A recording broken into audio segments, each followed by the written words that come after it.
There is a long list of steps pro-life advocates would like to see their pastor take to stop abortion. And understandably, but unfortunately, pastors find that list intimidating.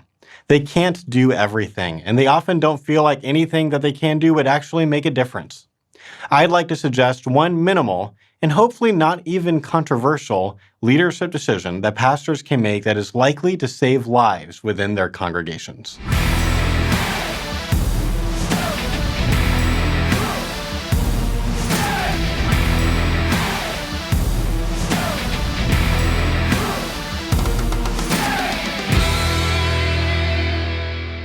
Abortion is not just a secular problem. It happens frighteningly often in our churches. The best research I've seen on this is from a demographically balanced survey that CareNet did of 1,038 post-abortive women in 2015. According to that survey, 36% of women were attending a Christian church once a month or more at the time of their first abortion. When a Christian woman gets pregnant, she's not only terrified of how this will affect her life and what will happen if her parents find out, but she's also probably worried about what will happen if her pastor or youth pastor finds out. According to CareNet's survey, while these post-abortive women were considering their abortion decision, the most typical reactions they were expecting from the local church were judgmental or condemning. Only 43% agreed with the statement, "It is safe to talk with a pastor about abortion." Only 42% agreed that pastors teach that God is willing to forgive past abortion decisions. As a result, only 38% agreed that churches are a safe place to talk about pregnancy options. And this is key. Many churches would handle the situation better than a woman would assume. Many churches don't shame or kick women out if they get pregnant out of wedlock. I think many churches would rise to the challenge and do a great job of supporting this woman, but she doesn't know that if she hasn't seen the church deal with this issue publicly before.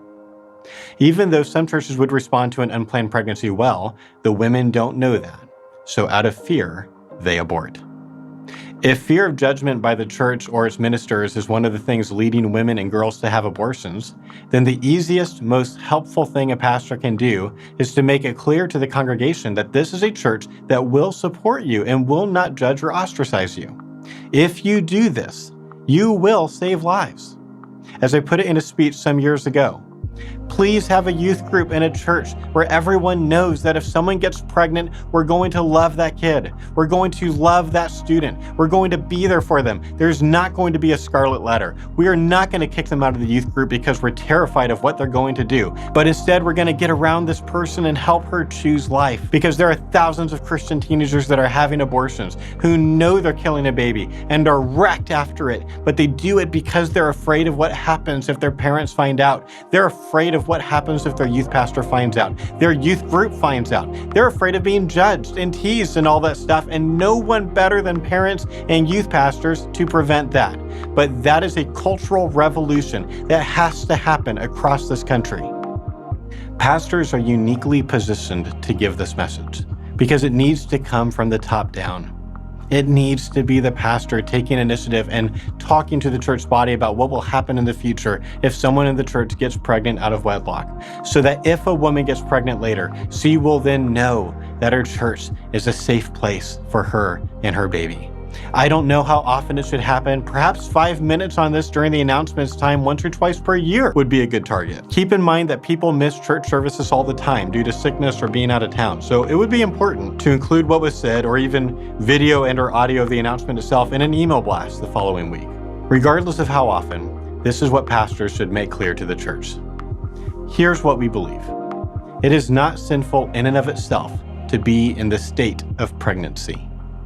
The actions that led to becoming pregnant may have been sinful, but there's nothing intrinsically wrong with being a mother, with having a child growing inside your body.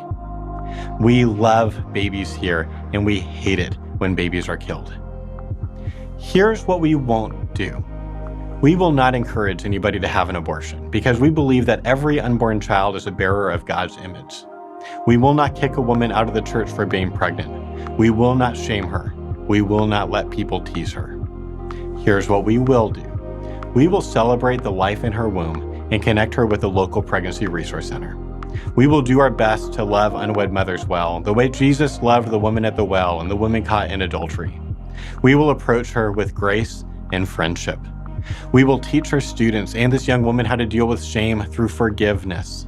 We will throw a baby shower for her, perhaps through her small group, and celebrate the baby's birth just like we do all births in our church.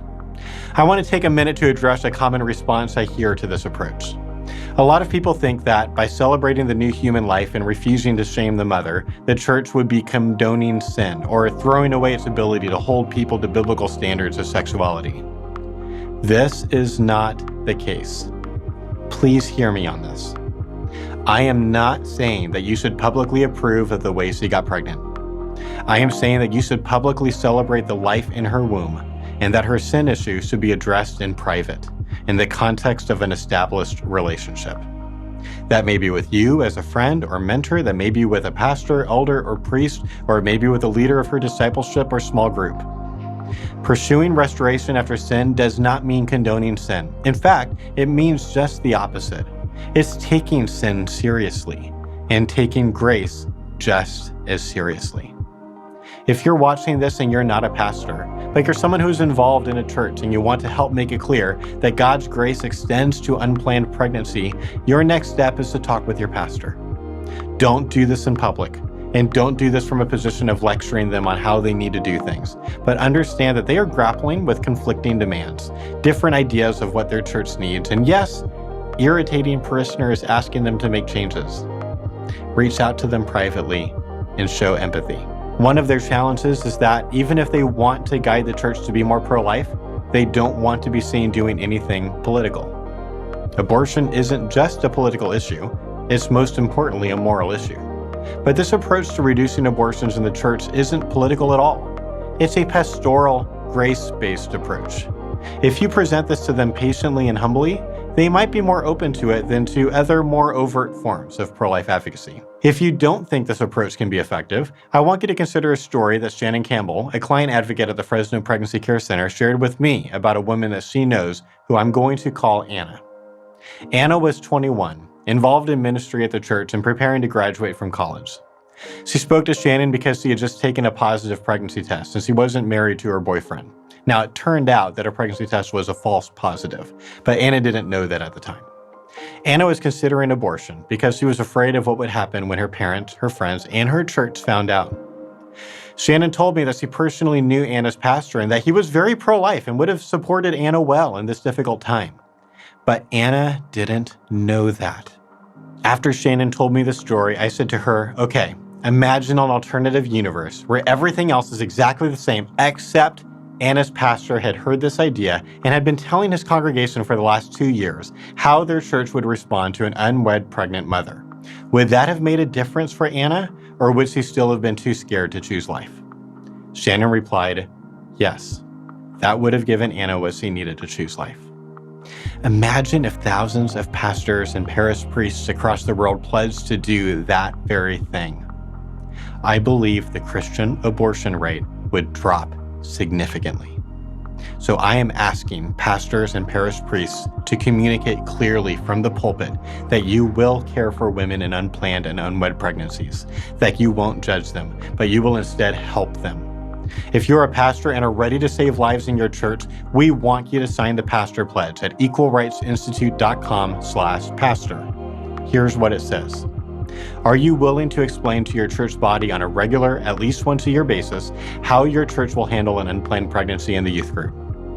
Can you commit that those plans will include following the example of Jesus and approaching her with grace and friendship, celebrating the life in her womb despite that sin might have led to the pregnancy, not kicking the pregnant girl out of the church for being pregnant, teaching your students and this young lady how to deal with shame through forgiveness, showing love through concrete acts of kindness like a baby shower thrown by her small group if she's in one, and connecting the pregnant girl to a local pregnancy resource center.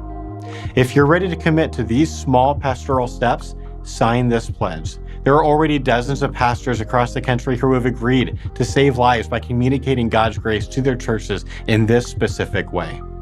Together, you can transform the church.